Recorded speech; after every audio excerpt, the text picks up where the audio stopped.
Tinulungan ng UNTV News and Rescue Team ang dalawang nasaktan sa banggaan ng taxi, van at motorsiklo sa Cagayan de Oro City kaninang alauna ng madaling araw.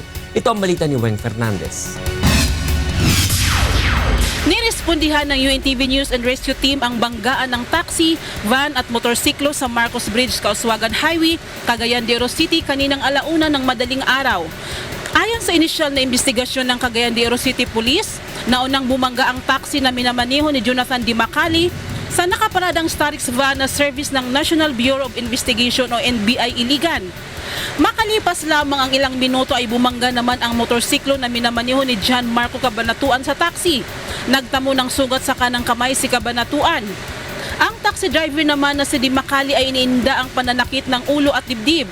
Matapos malapatan ng first aid ng UNTV News and Rescue Team, ay kapwang tumanggi itong magpadala sa ospital. Samantala, nauna rito ay sinugod naman ng ibang sakay ng Starix van ang dalawa nilang kasamaan sa ospital matapos masugatan ng mabangga ng taxi ni Di Macali. Dalawa. Yung isa may tama sa mukha. Dito, yung isa parang dito sa paa. Hopefully, makasurvive yung isa. Kasalukuyan ng inimbestigahan ng PNP ang pangyayari. Mula rito sa Cagayan de Oro City, Weng Fernandez, UNTV News, Worldwide.